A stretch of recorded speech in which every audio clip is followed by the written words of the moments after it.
시청자 여러분 안녕하십니까? 지방자치의 생생한 소식을 전하는 KLN 뉴스입니다. 첫 소식입니다. 대한민국 시도지사 협의회 등 지방 4대 협의체와 국회 포럼 자치분권 균형 발전이 공동 주최한 지방분권형 개헌 국회 토론회가 오늘 열렸습니다. 이날 토론회는 지방이 살아야 나라가 산다를 주제로 이기우 인하대 교수의 발제 후 종합 토론을 진행했으며 지방분권 개헌의 과제에 대한 다양한 의견을 주고받았습니다. 이 자리에서 시도지사 협의회장인 최문순 강원도지사는 자치와 분권이 바로 국민의 목소리고 이 시대의 목소리며 개헌의 핵심이라고 강조했습니다. 지방 4대 협의체 대표들은 또 국회 정론관으로 이동하여 지방분권 개헌 촉구를 위한 공동 성명서를 발표하고 지방분권 개헌 주장 내용을 담은 건의서도 전달했습니다.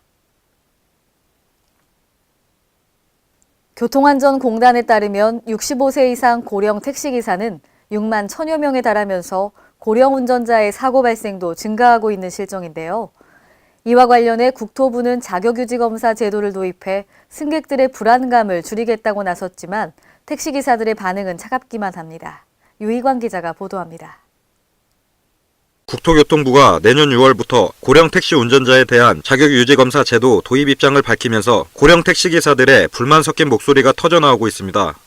교통안전공단의 집계 결과를 보면 지난해 10월 말을 기준으로 전국의 약 27만 7천여 명의 택시기사 중 65세 이상의 고령 택시기사는 22%, 6만 1천여 명에 달하는 것으로 나타났으며 이는 2011년 3만 1,469명, 10.9%에서 2배가량 늘어난 수치입니다. 이에 따라 고령 운전자의 주행거리 대비 사고 발생도 증가하고 있는 실정입니다.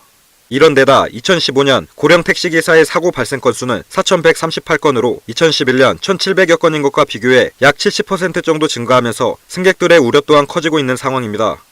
앞에 차가 갑자기 급브레이크를 밟아서 멈추게 되면 바로 뒤에 차, 제가 탄 차도 급브레이크를 밟아야 되는데요.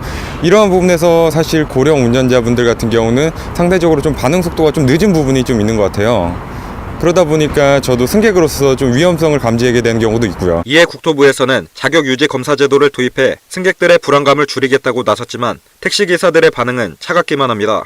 직업권을 침해하고 있다 뭐 이런 얘기도 나오고 있는데 그렇지 직업권 침해하는 거지 그게 안 그래? 왜 그러냐면 딴 직업들도 마찬가지잖아. 그럼 우리 저 65세 넘은 사람 뭐 아무것도 하지 마라 어디 갈 데 있어요. 이거 경찰서 가서 사고 거시는 것도 없는데 안전성은 뭐나 안전성. 자격유지 검사는 운전자의 시야 범위를 측정하는 시야각 검사, 시각 신호에 대한 반응을 살피는 신호등 검사, 주의 지속 능력을 확인하는 추적 검사 등 총 7가지 항목으로 진행될 예정입니다.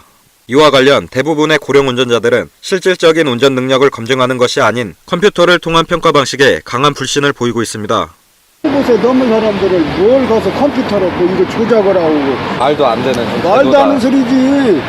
그러면 검사 뭐 직원 저 개인 사업하는 사람들도 다 그러면 65세부터 검사해야지. 이렇듯 안전을 위해 제도를 도입하자는 택시 승객들과 고령의 택시 운전기사들에게 복잡한 평가를 진행시키는 것을 이해할 수 없다는 택시기사들의 보이지 않는 갈등이 이어지고 있습니다. 한편 내년 자격유지 검사 제도가 본격 시행될 경우 만 65세 이상은 3년에 한 번, 만 70세 이상은 매해 자격유지 검사를 받아야 합니다. KLN 유희광입니다.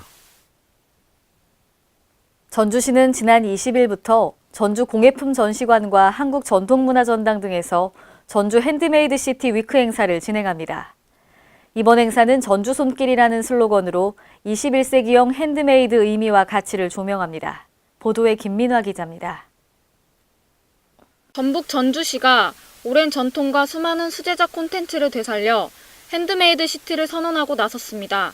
전주 핸드메이드 시티는 전주가 가진 전통문화와 생활문화, 그중에서도 뛰어난 공예문화를 기반으로 세계적인 수제작 도시로 도약해가는 출발점입니다. 전주시는 20일부터 28일까지 전주 공예품 전시관, 한국전통문화전당 등에서 총 7개 섹션, 13개 프로그램으로 전주 핸드메이드 시티 위크 행사를 진행합니다. 이는 전주 손길이라는 슬로건으로 21세기형 핸드메이드 의미와 가치 조명, 수제작 문화 확산, 시민의 손으로 만들어지는 일상과 도시를 추구합니다. 전주 핸드메이드 시티는 그렇게 정성을 모으고 우리들의 혼을 담아서 우리들의 생활에서 또는 예술로 승화시키고 이것을 또 산업으로 승화시켜서 이 핸드메이드로 전주 도시 자체를 만들어가는 소중한 첫 출발이 바로 오늘입니다. 한옥마을 공예품 전시관에서 열리는 핸드메이드 도시와 삶은 주제 전시 중 하나로 2가지 섹션으로 진행됩니다. 손길로 변화되는 도시, 손길로 만드는 일상 문화를 통해 핸드메이드 개념이 잘 적용된 다른 나라의 사례와 우리의 삶 속에서 누구나 어디서나 접할 수 있는 수제작을 통한 일상생활의 발견과 창작, 그리고 변화를 만들어가는 핸드메이드 문화를 만날 수 있습니다. 이 밖에 공예품 전시관에서는 동네손 주제 전시, 월드페이퍼 전시, 서포 전시가 진행되며 한국 전통문화 전당에서는 전주메이드, 핸드메이드 정원, 전주 핸드메이드 시티스팟 등 전시 프로그램이 열립니다.